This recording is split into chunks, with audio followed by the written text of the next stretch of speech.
तो श्री प्रहलाद जी के गुणों का वर्णन, गुणों का कीर्तन करते हुए श्री नारद जी कह रहे हैं, ब्रह्मण्यशील संपन्न सत्यसंधो जितेन्द्रियः आत्मवत् सर्वभूतानां एकः प्रिय सुहृत्तमः।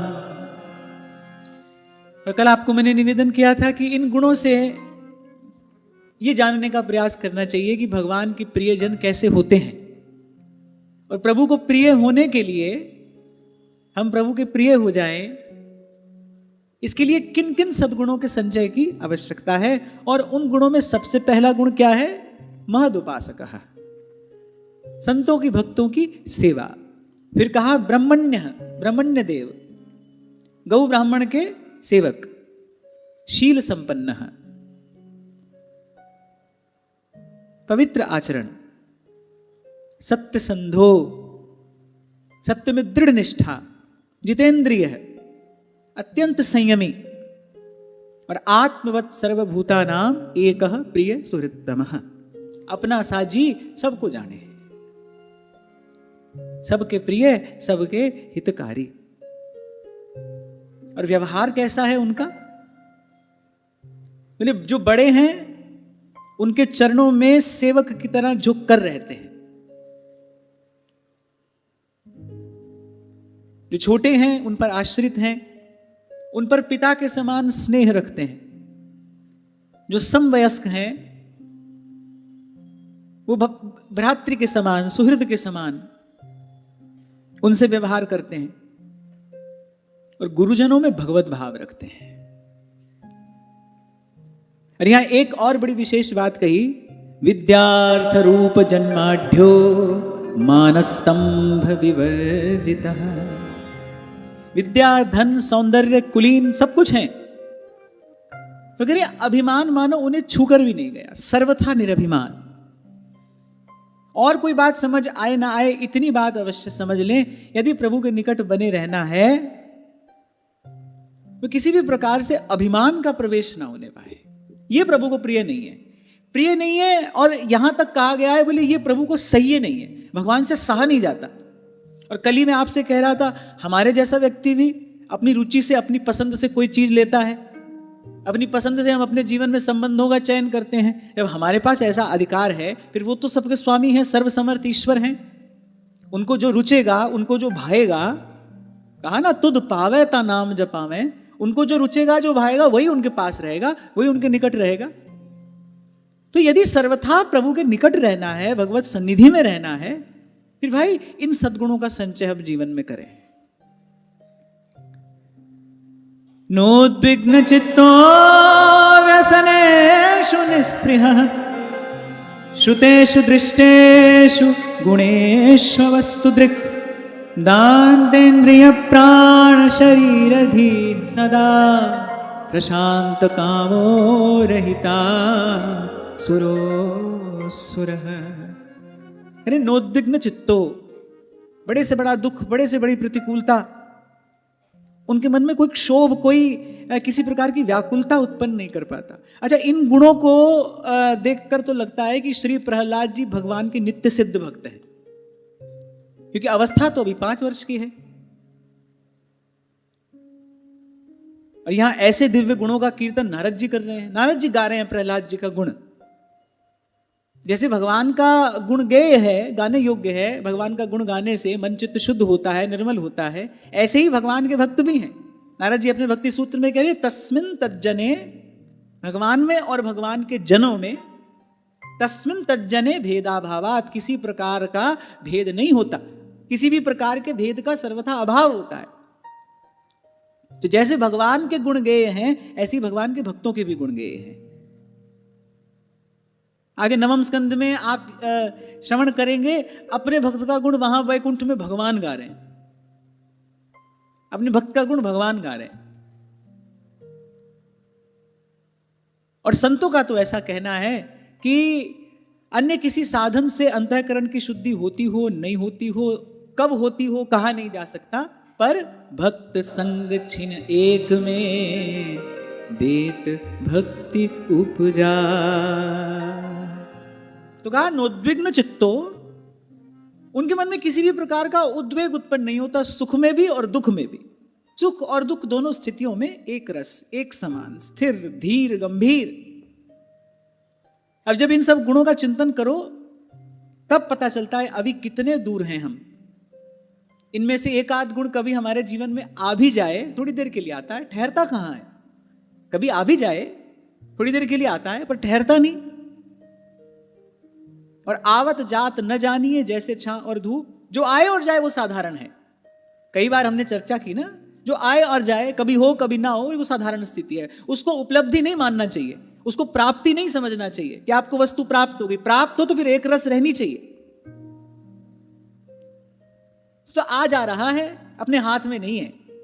जैसे धूप छांव अपने हाथ में नहीं है, सर्दी गर्मी अपने हाथ में नहीं है, ऐसे ही हमारे जीवन में भी कभी कभी कुछ विशेष भावों का हम दर्शन कर लेते हैं, लेकिन वो भी कैसे हैं, धूप छांव की तरह, सर्दी गर्मी की तरह आते जाते हैं। और मुझे तो यही लगता है वो आते जाते भी कैसे हैं, ये जो थोड़ा बहुत हम संतों के पास जाकर बैठते हैं, नाम धाम का जो थोड़ा बहुत सेवन होता है, वो जो कभी उन सद्गुणों का दर्शन हो जाता है, ये भी उन्हीं की कृपा है। इसमें अपना कोई पुरुषार्थ नहीं है। माने इसको कमाई नहीं समझना चाहिए, इसको उपलब्धि नहीं मानना चाहिए, ये नहीं समझना चाहिए कि हमको ये भाव, ये वस्तु प्राप्त हो गई है।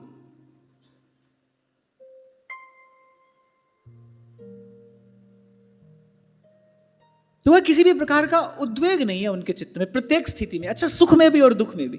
आपसे मैंने कहा था हलचल दोनों ही स्थितियों में होती है, सुख में भी होती है, दुख में भी होती है। सुख में भी एंग्जाइटी होती है, व्याकुलता होती है, बेचैनी होती है। होता है ना कभी कभी खुशी के मारे नींद नहीं आती, उसमें भी हलचल है, दुख में भी है। लेकिन वो दोनों ही स्थितियों में धीर, गंभीर, एक रस, शांत, प्रसन्न। और फिर कहा व्यसनेषु निस्पृह, लोक परलोक के सब भोगों का उनको ज्ञान है, सबके विषय में उन्होंने देखा सुना है, पर उनको मानते हैं निस्सार और असत्य। यही बताता है कि भाई भगवान के नित्य सिद्ध भक्त हैं वो। 3 प्रकार के भक्त कहे गए हैं। एक तो नित्य सिद्ध हैं, भगवत स्वरूप ही होते हैं वो भगवान के धाम से किसी विशेष कार्य के लिए आते हैं, भगवान भेजते हैं उनको, भक्ति सिद्धांत की प्रतिष्ठा के लिए भगवान भेजते हैं, तो नित्य सिद्ध हैं। फिर कुछ हैं जो साधन सिद्ध हैं, वो गुरुजनों के अनुशासन में रहकर साधन करते हैं और धीरे धीरे सिद्धि को, सिद्धावस्था को, शुद्धावस्था को प्राप्त होते हैं। एक है जो कृपा सिद्ध है, अकारण करुणा वरुणालय भगवान की कोई अहेतु की कृपा हो जाती है, कृपा से सिद्ध हो जाते हैं। जैसे कोई उदाहरण आपके स्मरण में आता हो? माने ऐसी अकारण कृपा से सिद्ध हो गए। नरवाहन, महाप्रभु की कृपा हुई। व्यास जी साधन सिद्ध हैं, साधन सिद्ध में भी है तो कृपा की महिमा। मैंने आपसे कहा था कृपा होती है तभी साधन होता है, तभी अनुकूल साधन होता है, जो होना चाहिए वो होता है। नहीं तो बुद्धि साधन में भी भटकाती रहती है, वहां भी व्यक्ति भटकता रहता है। तो नरवाहन जी, एक क्षण पहले कैसा जीवन था, एक क्षण के बाद वो लोहा कंचन करे, ये कर दे आप समान। जैसे पारस मणि स्पर्श कर ले, लोहा लोहा नहीं रहता। ये आश्चर्यचकित कर देने वाली घटना है। उसका रूप, स्वरूप, उसका स्वभाव, उसका मोल सब बदल गया। एक क्षण में यह घटना घटी, पारस मणि की कृपा हो गई। ऐसे किसी भगवत प्राप्त महापुरुष की, किसी समर्थ संत की अकारण कृपा हो जाए तो जीव कृपा से सिद्ध हो जाता है। यहां सिद्ध का तात्पर्य शुद्ध से ही समझना। एक जो है जो नित्य शुद्ध है, भगवत स्वरूप है, एक जो कृपा से शुद्ध हुआ है, एक जो साधन से शुद्ध हुआ है। होना शुद्ध ही है, क्योंकि शुद्ध बुद्ध नित्य मुक्त भगवान है। उनकी सेवा में पहुंचने के लिए और उनकी सेवा में बने रहने के लिए हमको भी ऐसा ही होना है। तो प्रहलाद जी के ये गुण बताते हैं, यानी किसी भी प्रकार का उद्वेग उनके मन में होता ही नहीं, किसी भी प्रकार की कोई हलचल होती नहीं। तीनों लोकों के अधिपति के पुत्र हैं वो। आप सोचो, पूर्व के अध्याय में कहा गया हिरण्यकशिपु की संपदा कैसी है। अरे इंद्र के घर में तो वो रहता है, महेंद्र के भवन में इंद्र को बाहर निकाल दिया है, वो रहता है। अरे देवताओं की क्या कहिए, सारी प्रकृति उसकी सेवा में लगी है। ऐसे तीनों लोगों के अधिपति के प्रहलाद जी पुत्र हैं, लेकिन उनके मन में ना किसी बात की प्रसन्नता है, उनके मन में ना किसी बात का शोक है। एक और बात, प्रसन्नता होगी तो शोक भी होगा। ये दोनों चीजें साथ साथ रहेंगी, इनको आप अलग नहीं कर सकते। यह चतुराई नहीं चल सकती कि यहां पर प्रसन्न हो जाए, दुखी ना हो। संसार की उपलब्धि से प्रसन्न हो गए तो फिर दुखी भी होना पड़ेगा, इसमें आप कुछ नहीं कर सकते। इसलिए बार बार आपको कहा जाता है भाई मुक्त होना है तो दोनों से मुक्त होना पड़ेगा। हानि से लाभ से, यश से अपयश से, निंदा से स्तुति से मुक्ति होगी तो दोनों से ही होगी, एक से नहीं हो सकती। और यही जीव की मूढ़ता है, वो जीवन भर एक से पिंड छुड़ाने का प्रयास करता है, दूसरे के पीछे भागता है। अच्छा, बंधा दोनों से ही रहता है, दुख से बच जाऊं, दुख से बच जाऊं, दुख से ही बंधा है। दुख का चिंतन तो हो रहा है ना। और ऐसे व्यक्ति का त्याग भी ऐसा ही होता है, किसी एक आध वस्तु को छोड़ देगा ना, दिन रात उसी का राग आलापेगा, हमने वो छोड़ दिया, हमने वो छोड़ दिया। कहां छोड़ दिया? तो पकड़ा ही है, मन में पकड़ा ही है। तो छूटेगा तो भाई दोनों ही छूटेंगे। यदि आप धीरमती हुए, स्थिरमती हुए, तो फिर ऐसे ही होंगे कि न सुख आपको प्रसन्न कर रहा है और न दुख किसी प्रकार की व्याकुलता उत्पन्न कर रहा है। संत का जीवन ऐसा ही होता है। यही बात कबीर कह रहे हैं, कछु लेना न देना और मगन रहना। पूर्व भी आपको मैंने संकेत किया था, मगन होना है तो लेने देने दोनों से मुक्त होना पड़ेगा। व्यक्ति सोचता है ले तो ले, देना ना पड़े। ले तो ले, संसार से ले लें, जितना जितना बटोर सकते हैं बटोर लें, देना ना पड़े। और यह तो बिल्कुल ही उल्टा रास्ता है। लेने देने से मुक्त होने के लिए इस ओर से उस ओर किसी को कूदना हो तो कूदने के लिए आधार चाहिए ना, धरती का आधार चाहिए ना। धरती पर खड़ा होकर ही तो कोई कूदेगा। छलांग लगानी हो यहां से वहां, इस पार से उस पार छलांग लगानी है तो आधार चाहिए। तो उस पार जाना है, मगन होना है तो आधार किसका चाहिए? देने का।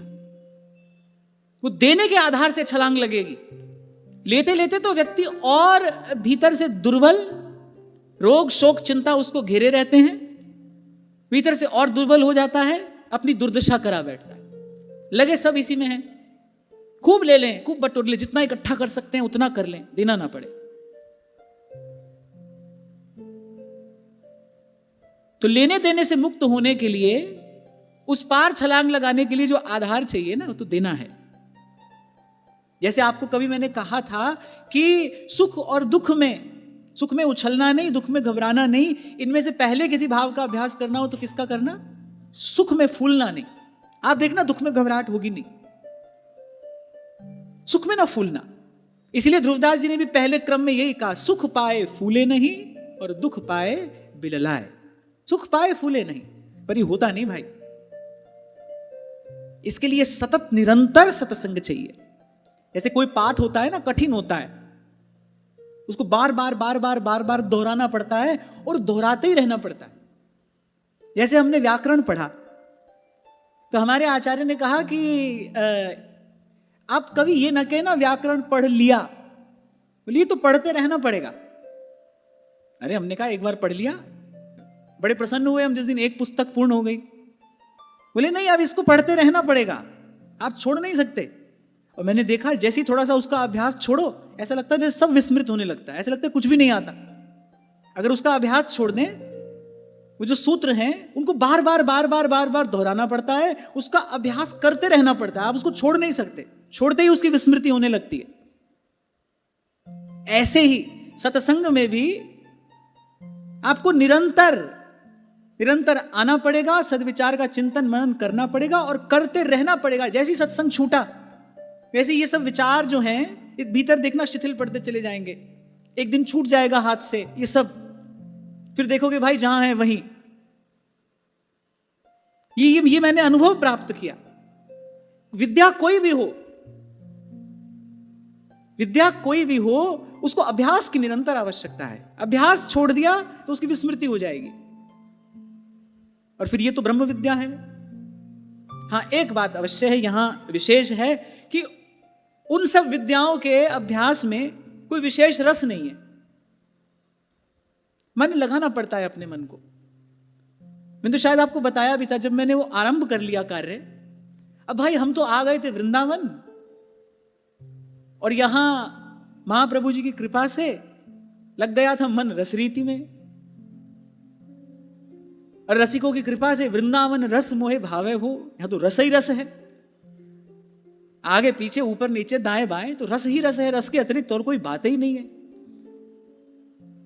पर पहले जो अध्ययन किसी कारण से नहीं हो पाया था, अब जब उसको आरंभ किया तो पहले महीने में तो मुझे लगा भाई ये कौन सा झंझट हमने पाल लिया, अरे हम तो सीधे सीधे अपना भजन कर रहे थे। माने बड़ा शुष्क विषय है, व्याकरण जो है शुष्क विषय है, क्यों पंडित जी, है ना, थोड़ा शुष्क विषय है। हमने कहा भाई ये कहाँ लग गए। अच्छा, फिर एक बात मेरे स्वभाव में है कि कोई कार्य अगर आरंभ किया है तो मैं उसको बीच में नहीं छोड़ सकता, उसको बीच में छोड़ना मुझे परेशान करता है। तो मैंने कहा भाई अब दो परेशानियां हैं, एक तो इसको पढ़ने की परेशानी है, एक बीच में छोड़ने की परेशानी है, दोनों आकर खड़ी हो गई हैं, एक को स्वीकार करना ही है। तो भाई पढ़ने वाली परेशानी को ही स्वीकार करो, पढ़े ही लो। खैर 2-3 महीने के बाद जब विषय में प्रवेश हो गया तब वो ठीक लगने लगा, लेकिन माने कोई ऐसे विशेष रस नहीं है।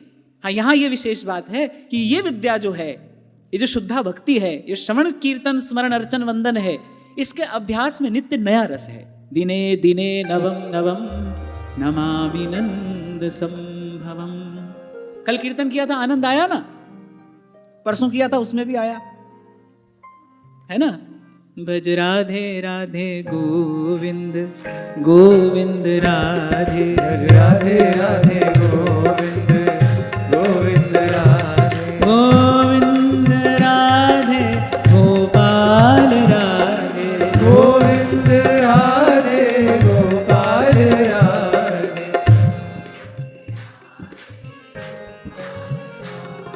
अब आपको आनंद नहीं आ रहा होता तो ऐसे कैसे गाते। आज भी आ रहा है, कल भी आ रहा था, आज भी आ रहा है, कल भी आएगा, और निष्ठा से लगे तो बढ़ता चला जाएगा। गोविंद राधे गोपाल राधे, गोविंद राधे गोपाल राधे, गोविंद राधे गोपाल राधे, गोविंद राधे गोपाल राधे। भज राधे राधे गोविंद गोविंद राधे, राधे राधे गोविंद गोविंद राधे, राधे राधे गोविंद गोविंद राधे, गोविंद राधे गोपाल राधे, गोविंद राधे गोपाल राधे, गोविंद राधे गोपाल राधे, गोविंद राधे गोपाल राधे। भज राधे राधे गोविंद राधे, राधे राधे गोविंद गोविंद राधे, भज राधे राधे गोविंद गोविंद राधे, राधे राधे गोविंद गोविंद राधे।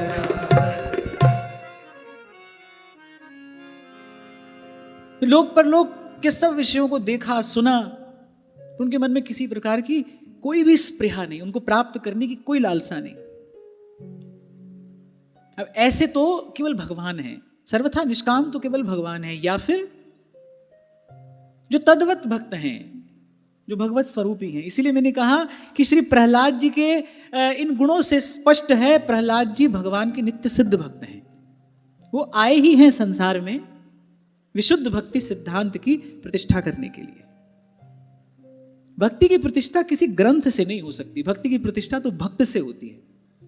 इसीलिए श्री महाप्रभु जी ने कहा, यह जिये जान श्याम श्यामा पद कमल संगी सिर नायो। भगवान का प्रमाण भगवान के भक्त हैं, जीता जागता प्रमाण है। जैसे ईश्वर परम चेतन है, ऐसे प्रभु का जो प्रमाण है वो भी परम चेतन है, जीता जागता प्रत्यक्ष। जो हरि आपुन नित्य हैं, त्यों ये भक्त अनादि। शुक नारद उद्धव जनक प्रहलादिक सनकादि,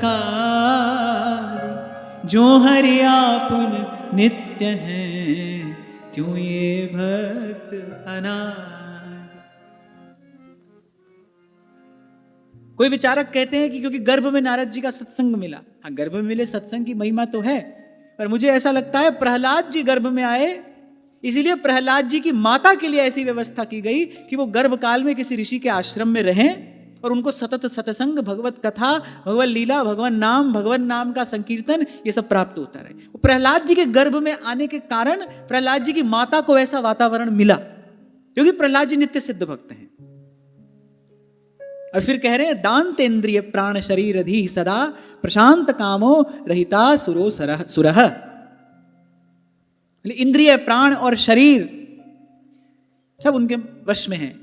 फिर किसी भी काल में किसी भी प्रकार से कोई कामना उनके मन में कभी उठती ही नहीं। इसलिए कह रहा हूं ऐसे केवल भगवान हैं, सर्वथा निष्काम, अपने स्वरूप में स्थित। भगवान तो जो करते हैं ना वो भगवान के भक्त कराते हैं। भावे मोहि जोई सोई सोई करे प्यारे। वो अपनी ओर से कुछ नहीं करते। यहां भी आते हैं तो किस लिए? विप्रधेनु सुर संत हित लीन मनुज अवतार। भगवान के भक्त उनसे कराते हैं, भक्ति भगवान को विवश कर देती है। इसलिए भगवान कह रहे भाई अपने भक्तों के अधीन हैं, हो भक्तन को दास। भाई अपने भक्तों के अधीन है, ये मेरे स्वामी हैं, मैं इनका सेवक हूं, ये जो कराते हैं सो मैं करता हूं। संत कहते हैं जो ये कराते हैं वो हम करते हैं, ये कहते हैं नहीं जो ये कराते हैं वो हम करते हैं। जैसे महाप्रभु जी ने कहा जोई जोई प्यारो करे सोई मोय भाव है मोय जोई सोई सोई करे प्यारे। श्री भगवत रसिक देव अपनी वाणी में कहते हैं, बोले गावे हम सोई सोई करें सहज लाडली लाल। बोले जो लाडली लाल करते हैं वो हम गाते हैं, जो हम गाते हैं वही लाडली लाल करते हैं। क्या रहस्य है? तो फिर कह दिया उन्होंने, भगवत रसिक, रसिक की बातें रसिक बिना कोई समझ सके। ऐसा तभी संभव है जब देखने में दो हो, होने में एक। ये जो बात कही जा रही है ना, भक्त कहते हैं भाई हमारे प्रभु जो हमसे कराते हैं वो हम करते हैं, हमारी अपनी कोई इच्छा नहीं है। और भगवान कह रहे हैं भाई हम तो सर्वथा निष्काम हैं, हमारी तो कोई इच्छा है ही नहीं। ये हमसे जो कराते हैं इनका भाव हमको विवश कर देता है, उस निर्गुण निराकार को सगुण साकार कर देता है। वो जो जन्म कर्म से सर्वथा रहित है उसको जन्म लेने पर बाध्य कर देता है। भगवान कर्म भी करते हैं, यद्यपि जन्म कर्म दिव्य है पर जन्म कर्म भी है। इसके मूल में क्या है, इसका कारण क्या है? बोले भक्तों की भक्ति हमको विवश कर देती है। भक्त जब पुकारते हैं तब हमसे रहा नहीं जाता, तब हमको दौड़ना ही पड़ता है, तब हमको आना ही पड़ता है। तो ऐसा कैसे संभव है? वो कह रहे हैं वो कह रहे हैं वो। तो ऐसा एक ही स्थिति में संभव है, कहने को दो हैं, दो ही मन मिल एक है भय। कहने को दो हैं, होने को एक है, एक ही तत्व है। भक्त भक्ति भगवंत गुरु चतुर नाम वपु एक तत्व है। इसलिए संत कहते हैं कि दास में हरि और हरि में दास। भगवान के भक्तों के हृदय में भगवान विराजमान है, भगवान के हृदय में भगवान के भक्त हैं। वे दास में हरि और हरि में दास। पर बोले हरि है दूर, दास है पास। लेकिन ठाकुर जी तो दूर हैं, दास है पास। इसीलिए श्री कुंभन दास जी ने कहा, अब ठाकुर जी ने जब खींचा ना अचला, बोले अरे बाबा कहाँ जा रहे हो? राजभोग की आरती का शंखनाद हुआ, कुंभन दास जी दौड़कर जाने लगे। बोले अरे बाबा हम तो यही हैं। अरे बोले तुम तो स्वतंत्र हो, आज हो कल नहीं हो। और बोले कि वहां आचार्यों ने तुमको प्रीत की डोर से बांध कर बिठाया है, एक बात। और केवल आपके दर्शन के लिए नहीं जाते, आपके दर्शन का तो बहाना है। आपके दर्शन के बहाने से आचार्य चरणों का दर्शन हो जाता है, वैष्णवों का, भक्तों का, भगवदियों का दर्शन हो जाता है। और सबसे महत्वपूर्ण बात, जिनकी कृपा से आप यहाँ खेल रहे हैं, जिनकी कृपा से ये भाव हमको प्राप्त हुआ है, तो उनको कैसे छोड़ सकते हैं? ठाकुर जी को वहीं छोड़कर कुंभन दास जी गए श्री गोवर्धन नाथ का दर्शन करने के लिए। उन्होंने कहा भाई आप दूर हैं, दूर माने आप हमारे वश में नहीं है ना। आज हैं, अब जीवन भर आपको कोई पुकारता रहे, नहीं आओगे तो नहीं ही आओगे। और ये तो ऐसे करते ही हैं, इनका तो प्रसाद ही यही है, एक झलक दिखा देंगे, थोड़ा सा मुस्कुरा देंगे, तुम्हारे चित्त वित्त का हरण कर लेंगे। तभी नारायण स्वामी कह रहे हैं, श्याम दृगन की चोट बुरी री, श्याम दृगन की चोट बुरी, जो जो नाम लेत तू वाको, जो जो नाम लेत तुआ को मोघायल पे नौन पुरीरी श्याम दृगन की चोट बुरी। नारायण स्वामी आगे कहते हैं, का जानो सब मति सखी मेरी, कौन विपिन में जाए दुरीरी। मेरी बुद्धि को भी जाने क्या हो गया है, समझ तो सब आ रहा है पर कर कुछ भी नहीं पा रही हूं। श्याम दृगन की चोट बुरीरी। तो इनका तो ऐसा स्वभाव है, यही करेंगे, एक झलक आपको दिखा देंगे, थोड़ा सा मुस्कुरा देंगे, बलगु वाक्य तो है ही, एक आध मीठी बात भी कर देंगे। तभी गाने वाला गाता है, तू पहले प्रीत बढ़ा के फिर करता है होशियारी, मैंने तेरे प्रेम में आके छोड़ी दुनिया सारी। तुमसे सब छुड़ा देंगे, फिर तुम पुकारते रहो, रोते रहो, बिलबिलाते रहो, फिर जब आएंगे तब आएंगे। तो इनका स्वभाव है।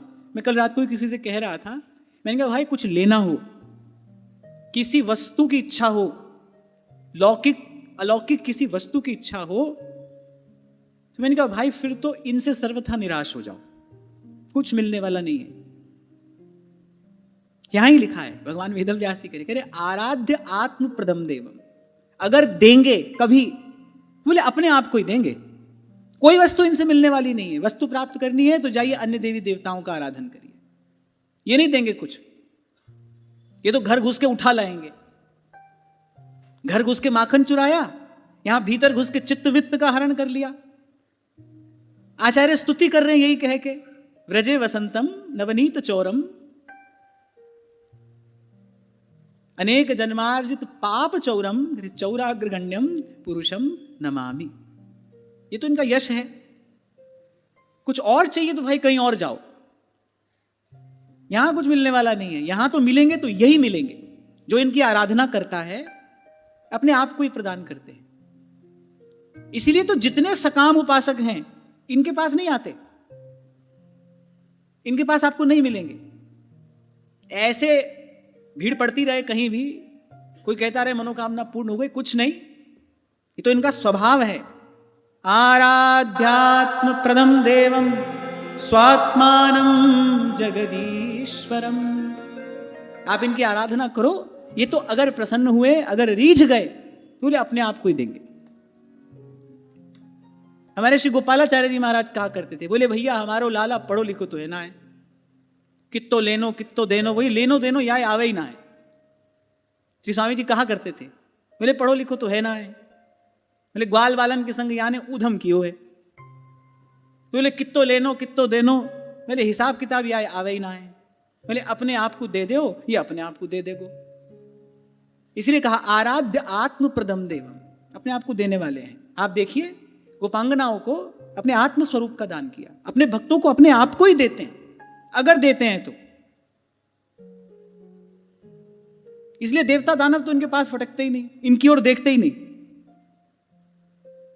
अपने पूर्वजों की वो घटना स्मरण रखते हैं, छितिनापी त्रिपाद करुणामय और बलि छल दियो पतार। आखिरी समय आकर पहुंच गए, खूब मेहनत करने दी उसको, फिर परिणाम का समय आया तब पहुंच गए। ऐसी मनमोहिनी झांकी है श्री वामन भगवान की।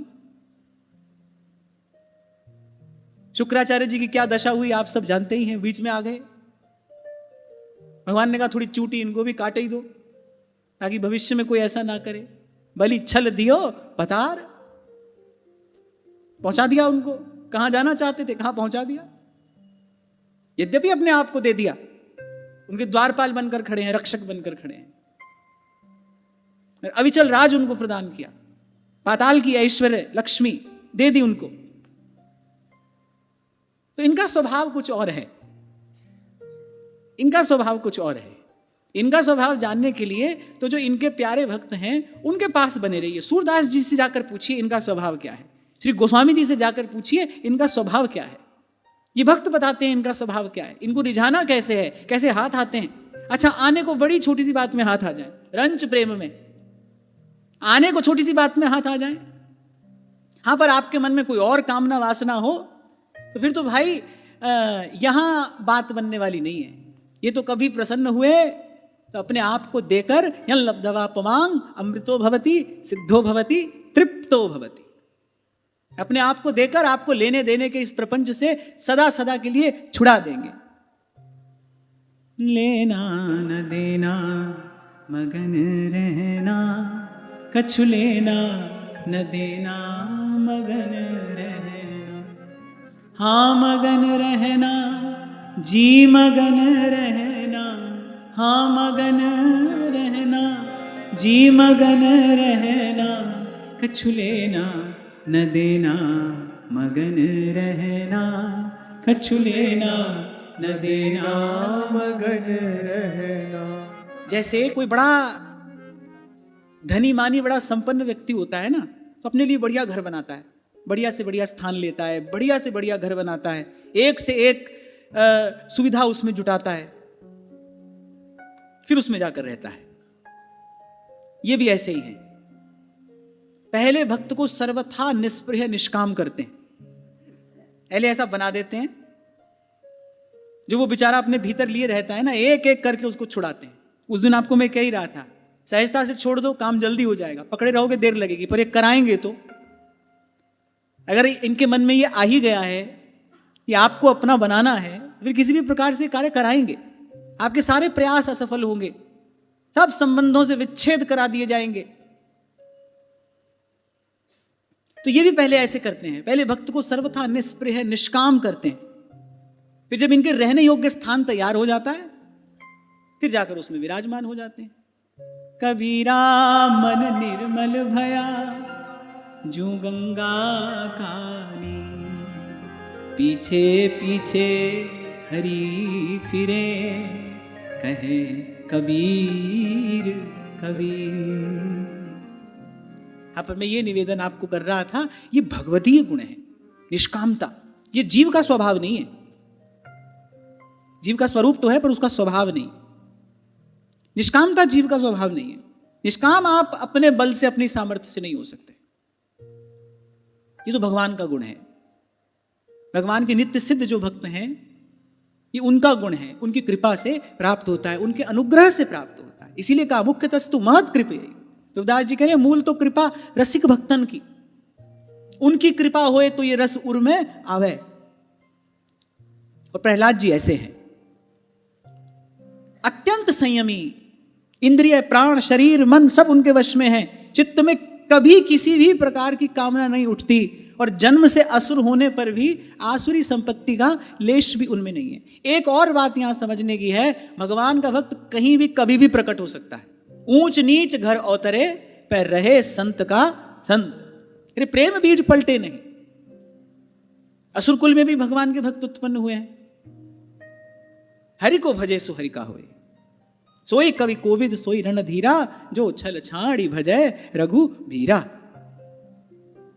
आगे यही बात नारद जी कह रहे हैं, यस्मिन् महद्गुणा राजन गृह्यन्ते कविभिर्मुहुः, न ते धुनापि धीयन्ते यथा भगवतीश्वरे। बोले जैसे भगवान के गुण अनंत है ना, ऐसे श्री प्रहलाद जी के श्रेष्ठ गुण भी अनंत हैं, उनकी कोई सीमा नहीं है। बोले महात्मा लोग सदा से उनका वर्णन करते आए हैं, करते रहेंगे। बोले देवता यद्यपि उनके शत्रु हैं, लेकिन उनकी सभा में भी अगर कभी भक्त चरित्र का गान किया जाता है ना, तो प्रहलाद जी उपमान है। जैसे कहा जाता है कि अरे अमुक भक्त तो बिल्कुल प्रहलाद जी जैसे भक्त हैं। नहीं, प्रहलाद जी उपमान है, आपकी भाषा में गए तो आइडियल, उनका उदाहरण दिया जाता है। प्रहलाद जी उदाहरण है, आदर्श है। भक्ति के सब लक्षण, सब गुण धर्म पूर्ण रूप से, पूर्ण प्रफुल्लित रूप से उनमें विराजमान है, प्रत्यक्ष है। लेकिन आगे एक बड़ी सुंदर बात कही नारद जी ने, कुछ गुणों का वर्णन किया और कहा भाई भगवान के गुण अनंत हैं, इनके भी गुण अनंत है। कहां तक हमारी वाणी कहने में समर्थ है? गुणैरनम संख्यैर माहात्म्यं तस्य सूच्यते, वासुदेवे भगवती यस्य नैसर्गिकी रतिः। अगर उनकी महिमा का वर्णन करने के लिए उनके अगणित गुणों को कहने सुनने की आवश्यकता नहीं है। एक ही गुण पर्याप्त है कि श्री कृष्ण के चरणों में जन्मजात प्रेम है। बोले यही सब गुणों का मूल भी है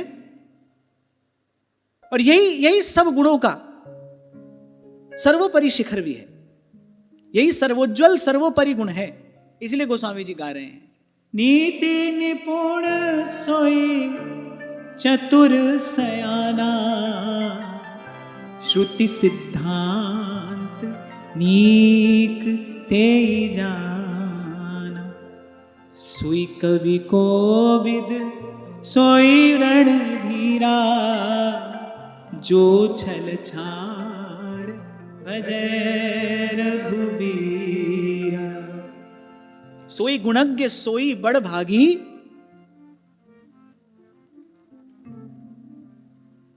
सोई गुणज्ञ सोई बड़ भागी, जो रघुबीर चरण अनुरागी, जो रघुबीर चरण। सब गाइए।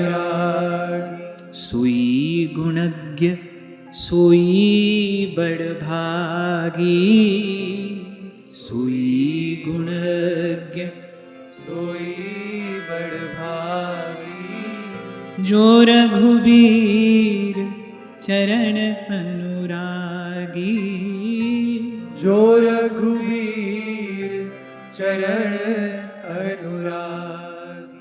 दक्ष सकल लक्षण जुत सोई, दक्ष सकल लक्षण जुत सोई, जाके पद सरोज रति होई, जाके पद सरोज रति होई। श्री नारद जी ने कहा एक ही गुण पर्याप्त है, एक गुण कहने से उनकी सारी महिमा समझ में आ जाएगी। भगवान के चरणों में नैसर्गिक सहज प्रीति है, सहज स्नेह है, आहा हा, माने सब गुण इनमें विराजमान होंगे ही होंगे, और कुछ कहने सुनने की आवश्यकता नहीं। मेरे श्री कृष्ण के चरणों में सहज स्वाभाविक की रति है, जैसे गोस्वामी जी मांग रहे हैं ना, तुम सन सहज स्नेह, अरे सहज स्नेह है भगवान के चरणों में, तो माने सब गुण विराजमान होंगे ही होंगे, अवश्य होंगे, और कुछ अधिक विस्तार से कहने सुनने की आवश्यकता नहीं है, यही पर्याप्त है। दक्ष सकल लक्षण जुत सोई, जाके पद सरोज रति होई, जाके पद सरोज रति होई। कैसी कैसी सुंदर स्थिति है श्री प्रहलाद जी की। नारद जी अत्यंत हर्षित हो गए, प्रहलाद जी के गुणों का गान करते करते नारद जी अत्यंत हर्षित हो गए, फूले नहीं समा रहे हैं। न्यस्त क्रीडन को बालो जडवत् तन्मनस्तया, कृष्ण ग्रह गृहीतात्मा न वेद जगदीदृशम। नारद जी कह रहे युधिष्ठिर बचपन में ही बोले खेल कूद छोड़कर और भगवान के ध्यान में जड़वत प्रस्तर की प्रतिमावत तन्मय हो जाया करते थे। मैंने बाल्यावस्था में ही खेल कूद छोड़कर समाधि में बैठ जाते थे और बस भगवत स्मरण करते ही समाधि लग जाती थी। प्रस्तर की प्रतिमा, जैसे पाषाण की कोई प्रतिमा हो, बोले इस प्रकार भगवान के स्वरूप में, भगवान के गुण चिंतन में, भगवान की लीला चिंतन में तन्मय हो जाया करते थे। फिर बड़ी सुंदर बात नारद जी कह रहे, बोले कृष्ण ग्रह गृहीत आत्मा न वेद जगदीदृशम। और बोले क्यों ना हो, श्री भगवान के, भगवान श्री कृष्ण के, कृष्ण ग्रह गृहीत आत्मा, बोले श्री कृष्ण के अनुग्रह रूप ग्रह ने उनके हृदय को इस प्रकार ग्रस लिया था, बोले किसी और वस्तु की, अपनी देह की, संसार की कोई सुध बुध उनको रहती नहीं थी। कोई ग्रह कैसा भी हो, अनुकूल हो, प्रतिकूल हो, वक्री हो, कैसा भी हो, श्री कृष्ण का अनुग्रह है तो सब मंगल है। तो और किसी ग्रह के पीछे भागने की आवश्यकता नहीं है। शनि मंगल जहां है उनको वहीं रहने दो, राहु केतु जो करते हैं उनको वही करने दो, अपने को इस ग्रह से मतलब नहीं है। श्री कृष्ण का अनुग्रह हो जाए, श्री कृष्ण का अनुग्रह है तो जो पे कृष्ण चरण मन अर्पित करी है, कहा नवग्रह रंक। कितना बड़ा बल दिया है आचार्य चरण ने आपको, हमको। अरे कृष्ण चरण मन अर्पित करी है कहां नवग्रह रंक। अरे कोई भगवान के भक्त की ओर आंख उठाकर देख नहीं सकता, उसका अहित करना तो मुझे बहुत दूर की बात है। भगवान के भक्त का अहित चिंतन करने वाला अपना ही अहित करता है। भगवान के निज जनों की रक्षा में भगवान का सुदर्शन चक्र सदा तत्पर है। ये भगवान की आज्ञा है।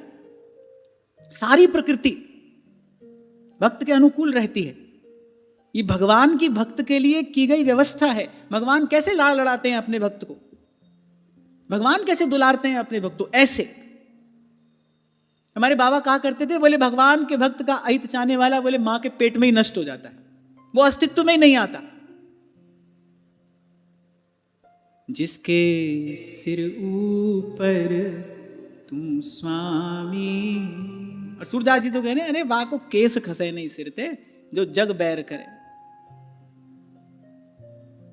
अर्जुन ने कहा कि जब पहले दिन देखा उस दुस्तर समुद्र के समान उस दुस्तर सेना को, अर्जुन को लगा कि सभी तो हमारे विरुद्ध खड़े हैं।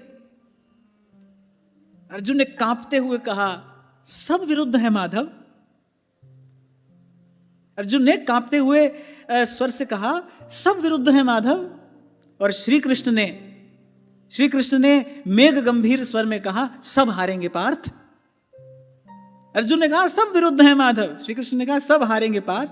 हाँ, ये बात दूसरी है, ये भगवान ऐसे नहीं है। युद्ध में तो जाना पड़ेगा, शस्त्र धारण करना पड़ेगा, लड़ना पड़ेगा, अपना कर्तव्य कर्म करना ही पड़ेगा।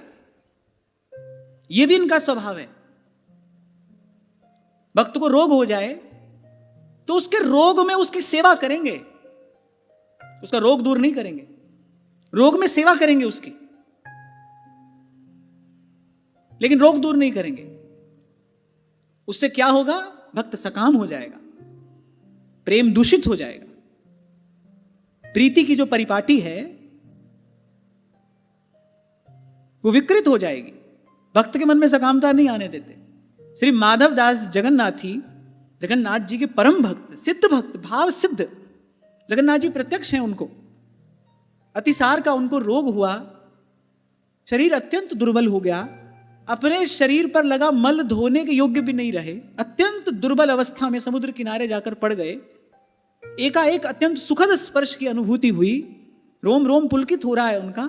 और श्री जगन्नाथ जी, श्री ठाकुर जी स्वयं अपने हाथों से और माधवदास जी की सेवा कर रहे हैं। श्री माधवदास जी ने कहा, प्रभु मेरे रोग से कहीं अधिक पीड़ा मुझे यह दृश्य देखकर हो रही है। रोग से कष्ट है, पर उससे कहीं अधिक कष्ट मुझे आपको ये सब कार्य करते देखकर हो रहा है। बोले आप मेरा रोग ही दूर क्यों नहीं कर देते? श्री ठाकुर जी ने कहा, नहीं, ये हमारी व्यवस्था के अंतर्गत नहीं आता, ये प्रारब्ध है, मैं तुम्हारे साथ हूं। आपसे कहा था ना मैंने, श्री कृष्ण ये नहीं कहते कि तूफान नहीं आएगा। हाँ, वो ये विश्वास जरूर देते हैं आपको कि तुम्हारी कश्ती नहीं डूबने दूंगा मैं। तूफान एक आए या अनेक आए, तो तुम्हारी कश्ती नहीं डूबेगी। और भगवान को ऐसा ही खेल खेलने में आनंद आता है। और भगवान के भक्त जब वो जान लेते हैं हमारे प्रभु को यही खेल प्रिय है, तो इसी खेल का अभ्यास करने लगते हैं। किसी खेल को निपुण कुशल होकर खेलने के लिए उसका अभ्यास करना पड़ता है कि नहीं? अब मान लो किसी को राष्ट्रीय स्तर पर खेलना हो, तो उसको अपने जीवन के कुछ साल उस खेल का अभ्यास करना पड़ेगा ना। जहां कोई उपलब्धि प्राप्त नहीं होगी, अभ्यास ही उपलब्धि है, बस अभ्यास करना पड़ेगा। फिर जब ठाकुर जी को ये खेल प्रिय है, तो ठाकुर जी के भक्त सोचते हैं, भाई जब इनको यही खेल प्रिय है, हम इसी खेल का अभ्यास आज से शुरू कर देते हैं। इसलिए भक्त ना किसी युद्ध से घबराता है, ना किसी प्रतिकूलता से घबराता है। वो ये भी जानता है, भाई डोर इनके हाथ में है, तूफान आएगा, कश्ती डूबने नहीं देंगे, युद्ध में ले जाएंगे, हारने नहीं देंगे, पराजित नहीं होने देंगे, अहित नहीं होने देते भगवान। कैसी सुंदर व्यवस्था श्री ठाकुर जी ने कर दी। हनुमान जी को कहा, आप ऊपर बैठ जाइए। हनुमान जी के विराजमान होते ही अर्जुन का रथ विजय रथ हो गया। चारों जुग प्रताप तुम्हारा। श्री हनुमान जी जैसा रथ की ध्वजा पर विराजमान है। हनुमान जी का तेज कैसा है? आपन तेज संहारो आपै। हनुमान जी, अगर कोई हनुमान जी की शक्ति को अगर संभाल सकता है तो वो स्वयं ही है, और दूसरा कोई नहीं है। आपन तेज तीनों लोग हाकते कांपते, सब सुख लहे तुम्हारी सरना, तुम रक्षक काहू को डर। जिस समय पवन पुत्र को आज्ञा दी श्री ठाकुर जी ने, विजयी तो अर्जुन उसी समय हो गए। वज्रदेह दानव दलन, जय जय जय कपि सूर। हनुमान जी विराजमान है, अर्जुन का रथ विजय रथ हो गया, वो ध्वजा विजय ध्वज हो गया। ऊपर हनुमान जी हैं, आगे आप ही बैठ गए। और क्योंकि दोनों ओर से वीर क्षत्रिय युद्ध करेंगे, इसीलिए पीछे सुरक्षा की आवश्यकता नहीं, क्योंकि पीछे से कोई प्रहार करेगा ही नहीं। छत्र की भांति श्री हनुमान जी को विराजमान कर दिया, आगे आप बैठ गए। और आप भी कैसे? छाता लो छाह किए शोभित हरि छाती, और लागन नहीं देत कहूं समर आंच ताती। सूरदास जी की वाणी का आप विचार करें, सूरदास जी के शब्दों को ध्यान से सुने। कह रहे गर्म हवा का झोंका अर्जुन को नहीं लगने दिया ठाकुर जी ने। तभी कह रहे हैं, जहां को मनमोहन अंग करे, वहां को केस खसे नहीं सिरते, जो जग बैर करे। इसलिए संत कहते हैं, अरे निर्भय भक्ति राधिका वर की, सूदी भक्ति राधिका वर की। पूज्य श्री पंडित जी महाराज के कृपा पात्र, उनके अंतरंग सेवक, उनके मन में शास्त्र पढ़ने की इच्छा का उदय हुआ, कि मन में इच्छा है कि हमको शास्त्र अध्ययन करना है। पूज्य श्री पंडित जी महाराज ने कृपा पूर्वक सर पर हाथ रखते हुए कहा, सब शास्त्रन को सार हमने तुमको प्रदान कर दियो है।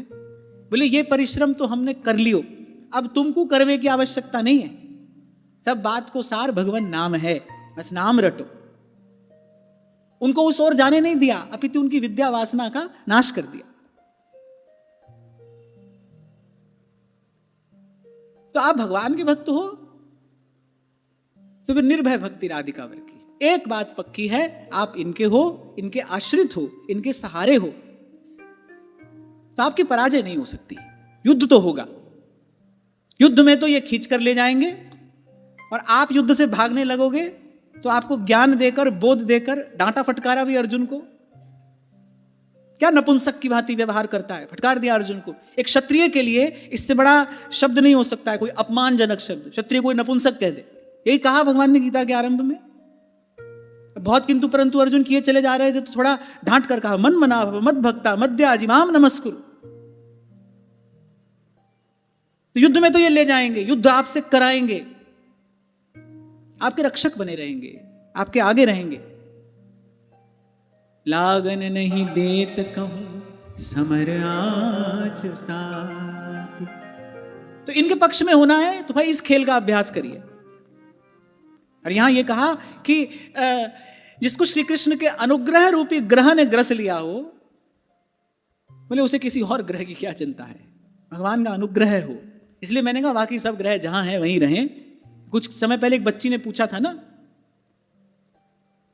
कि पहले कुंडली नहीं मिलाई, अब मिलाई है, तो कोई कह रहा है मंगल ग्रह का दोष है। अब जहां है जैसा है पड़ा रहने दो। हरिगुण नाम वेद धुनि सुनियत, यही हमारी वेद धुनि है, हमारे लिए यही कृत कर्तव्य है।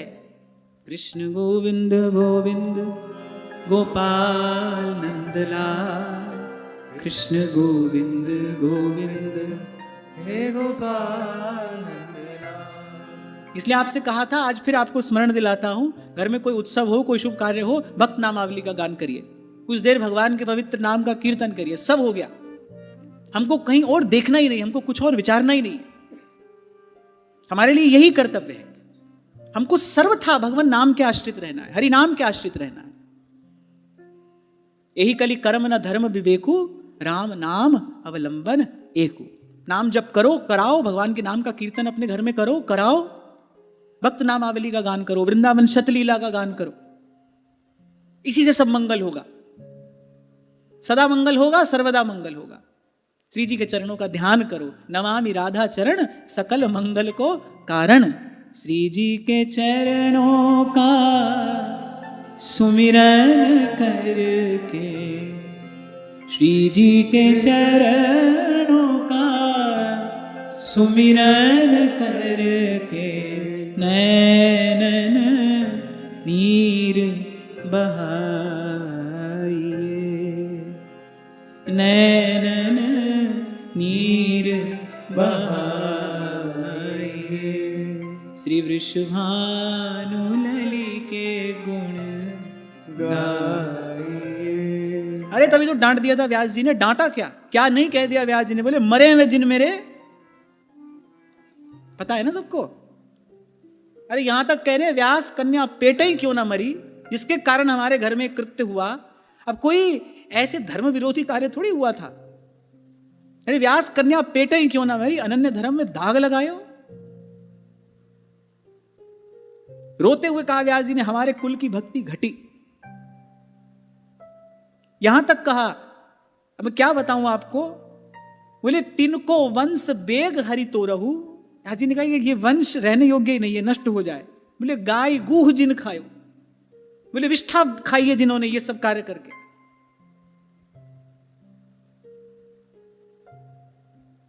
अब ये तो भाई रसिक की बात है, रसिक बिना कोई समझ सके ना। अच्छा यहां एक बात मैं आपको कहूं, यहां व्यास जी किसी भी विधि, किसी भी परिपाटी की निंदा नहीं कर रहे हैं, खंडन नहीं कर रहे हैं। व्यास जी ने कहा ये सब तुमने क्यों किया? बोले सकामता के वश होकर किया है। श्री जी के चरण छोड़ दिए, छोटी सी तुच्छ क्षुद्र कामना की पूर्ति के लिए अपने आचार्यों का दिया हुआ मार्ग छोड़ दिया। तो इस वृत्ति का व्यास जी ने खंडन किया है, इस वृत्ति की निंदा की। अरे भगवान के हो गए, अब कहीं और क्यों देखना है? सदा सर्वकालेन भजनीयो व्रजाधिप। और कोई कहे अशास्त्रीय है, तो भगवान ने ब्रजवासियों से इंद्र का पूजन निषेध कराया कि नहीं? कहां उन्हें दिया इंद्र यज्ञ? अरे गिरिराज जी हैं, इनकी शरण में जाओ, हमारे पालक पोषक यही हैं। हम भी भाई सब एक प्रकार से श्री गोवर्धन गिरिराज जी की तरहेटी में ही तो रह रहे हैं। तो हमारे पालक पोषक ये हैं, हम इनके आश्रय में रहकर भजन कर रहे हैं। इनकी कृपा, इनकी अनुकूलता, इनका अनुग्रह होगा तो हम भजन करेंगे। श्री जी तमरी शरण वल्लभ तमरी शरण, श्री जी तमरी शरण वल्लभ तमरी शरण, गिरिराज धरण श्री जी तमरी शरण। गर्व से निर्भय होकर हम प्रभु के हैं, हम श्री कृष्ण के चरणाश्रित हैं, हमको कहीं और देखना भी नहीं है। इससे भक्त का पातिव्रत नष्ट होता है, इससे भक्ति पतिव्रता नहीं रहती, व्यभिचारिणी हो जाती है। अन्याभिलाषिता शून्यम। भगवान ने कहा कहीं किसी को यज्ञ की बलि देने की आवश्यकता नहीं है। श्री महाप्रभु जी के तृतीय पुत्र गोस्वामी श्री कृष्णचंद्र जी करणानंद में कहते, बोले सब देवी देवता मुझसे निराश हो जाएं, मैं किसी को कोई बलि देने वाला नहीं हूं। बलि माने आहुति। मैं किसी को कुछ देने वाला नहीं हूं, मुझे किसी से कोई लेना देना नहीं है। मैं सदा सर्वदा सर्वथा सर्वतो भावेन श्री जी तमरी शरण वल्लभ तमरी शरण, गिरिराज धरण श्री जी तमरी शरण, श्री गिरिराज धरण श्री जी तमरी शरण। हाँ, पर एक बात को बड़ी सावधानी से सुनना और ग्रहण करना कि ये करते हुए कभी भूल से भी किसी की निंदा या अवहेलना नहीं हो जाए। हमको स्तुति नहीं करनी है तो निंदा भी नहीं करनी है। किसी में हीन या न्यून भाव नहीं आना चाहिए। हम श्रेष्ठ हैं ये भाव मन में नहीं आना चाहिए। सब प्रभु के हैं, हमको हमारे आचार्य ने यही मार्ग दिया है। हमको बिना किंतु परंतु किए, यही तो श्रद्धा है, इसी को तो श्रद्धा कहते हैं। हमको बिना किंतु परंतु किए कृपा पात्र सोई जानिए जो आज्ञावर्ती होए। हमको अपने आचार्य की आज्ञा का पालन करना है। हमारे आचार्य ने जिस रस रीति का प्रकाश किया है उसको धारण करना है, उस परिपाटी का निर्वाह करना है। तो खैर नारद जी ने कहा कि श्री कृष्ण के अनुग्रह रूप ग्रह ने उनके हृदय को इस प्रकार खींच लिया था, जगत की कोई सुध बुध रहती नहीं थी। भगवान ने अपना लिया, भगवान है वहां तो। आसीनः परयटन् श्नन् शयानः प्रबिबन् ब्रुवन् नानुसन्धत्त एतानि गोविंद परिरंभितः। बैठे बैठे उनको ऐसा जान पड़ता है जैसे भगवान मुझे अपनी गोदी में उठाकर अपने हृदय से सटा रहे हैं, आलिंगन कर रहे हैं भगवान मेरा। उठते बैठते खाते पीते चलते फिरते किसी से बात भी कर रहे हैं तब भी उनको ध्यान ही नहीं है, मन कहीं और है। कहां है? क्योंकि श्री कृष्ण के अनुग्रह ने श्री कृष्ण के अनुग्रह रूपी ग्रह ने, यहां लिखा है कृष्ण ग्रह गृहीत आत्मा, खींच लेते हैं भगवान अपनी ओर। यदि कोई बहुत बड़ा चुंबक हो ना, छोटे छोटे चुंबक के 2-4 दाने उसके आसपास बिखेरो, ऐसे बलात् उनको अपनी ओर खींच लेता है। ऐसे जिस पर कृपा करते हैं, जिस पर अनुग्रह करते हैं, इसलिए अनुग्रह शब्द का प्रयोग है। अनुग्रह करेंगे, खींच लेंगे उसका मन अपनी ओर, कोई नहीं रहेगा, कहीं नहीं रहेगा। इसीलिए मैंने कहा किसी और वस्तु की आशा हो तो भाई कहीं और दरवाजा पकड़ो, यहां नहीं मिलने वाला है कुछ, यहां तो मिलेंगे तो यही मिलेंगे और कुछ नहीं।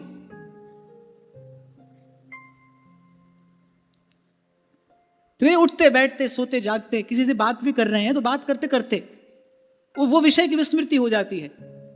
हमारे साथ भी ऐसा होता है ना, कभी मन किसी बात के चिंतन में लगा हो, कोई आपसे बात करो पता नहीं चलता, आप हाँ हाँ करते रह जाते हैं। फिर वो व्यक्ति आपसे कहता है कहाँ है आपका मन, कहाँ है? बात करते करते कार्य करते करते मन कहीं और होता है। ऐसे प्रहलाद जी भी उठते बैठते चलते फिरते मन कहाँ है? फिर मन श्री कृष्ण के चरणों में है। और यही श्री कृष्ण का अनुग्रह है, यही श्री कृष्ण की कृपा है। खींच लेते हैं, उनके नाम में ही ये रहस्य छिपा है। आकर्षण कर लेना, खींच लेना। और वो जो आकर्षण है वो इतना प्रबल है कि कहीं भी मन हो वो बलात् हठात कर लेते हैं अपना। और यही केवल मात्र उनका अनुग्रह है, सब ओर से मन हटाकर मन उनमें लग जाए। जैसी बुद्धि भगवान में लगनी चाहिए वैसी बुद्धि भगवान में लग जाए। और तो भाई श्रीमद् भागवत का विचार कर ले, संतों की वाणी का विचार कर ले, और तो भगवत कृपा का कोई स्वरूप समझ में नहीं आता। बाकी तो भाई जीव अपने प्रारब्ध से हंसता है, रोता है, खोता है, पाता है, जीता है, मरता है। भगवान की कृपा का लक्षण यही है। चित्त का हरण कर लेते हैं भगवान, मन हर लेते हैं, चित्त वित्त का हरण कर लेते हैं। इसलिए श्री रूप गोस्वामी पाद कहते हैं अगर संसार का सुख पाने की इच्छा है तो बोले यहां तो भूल से भी मत आना। बोले यमुना के किनारे कोई ऐसा शठ रहता है, बोले वो बलात् चित्त वित्त का हरण करके और तुमको अपने चरणों की बिना मोल की दासी बनाकर छोड़ देगा। गोपियां कह ही रही हैं मेरी अशुल्क दासिका वरद निघ्नतो नेह किम वदह, फिर बिना मोल की दासी बनाकर छोड़ देगा।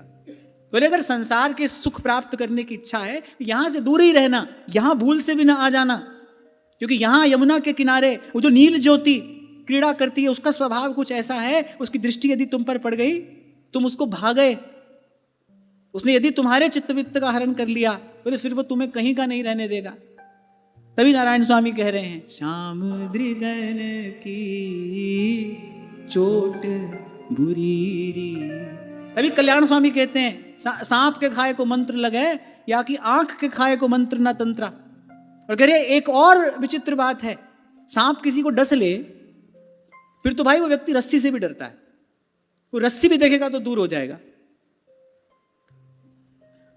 सांप कभी डस ले तो फिर सर्प का ऐसा भय बैठ जाता है कि व्यक्ति रस्सी से भी डरता है, माने वो स्वयं ही दूर हो जाएगा, फूक फूक कर कदम रखेगा, देख देख कर चलेगा, अत्यंत सावधान हो जाएगा। बोले यहां बिल्कुल विपरीत है, यहां बिल्कुल विपरीत है। बोले इनके नेत्रों ने डसा है, और बोले जिसको डसा होता है वो दौड़ दौड़ कर इन्हीं के पास आता है, इन्हीं के चरणों से आकर लिपटता है। सर्प जिसको डसे वो तो सर्प से दूर भागता है, बोले इनके नेत्र अगर किसी को डस लें वो तो दौड़ दौड़ कर इन्हीं के पास आता है। बिरहा की जो आंच लगी तन में, सखी जाए परी जमुना जल में, कितना दुख पा रही है ये प्रेम की जोगन कितनी पीड़ा पा रही है कि बिरहा की जो आंच लगी तन में, अरे हो जाए परी जमुना जल में। और ताप कैसा है, जमुना जल सबरो सूख गयो, हो जाए परी धरती तल में। पर वो जो धरा है बोले वो भी मेरा ताप सह नहीं पाई, विरह का ऐसा ताप है, रोम रोम उत्तप्त है। तहां रेत फटी पाताल गई, अगर ये पाताल जब पहुंची तहां शेष जर्यो धरती तल में। वहां वो शेष भगवान भी मेरे विरह के ताप से जलने लगे। या बिरहा की तब आँच मिटे, जब आए के शाम लगे गल में, आए के शाम लगे गल में। फिर कहा क्वचित रुदति वैकुंठ चिंता शबल चेतन, क्वचित धसति तच्चिंताल्लाद उद्गायति क्वचित। जैसे सेवक जी महाराज कह रहे हैं, कभी रोता है कभी हंसता है। छिन छिन हहर हसंत छिन छिन रुदन करंत, मेरी ऐसी दशा है उनकी। भगवान मुझे छोड़कर चले गए, कह रहे कभी इस विचित्र भाव से व्याकुल होकर जोर जोर से रोने लगते हैं, भगवान मुझे छोड़कर चले गए।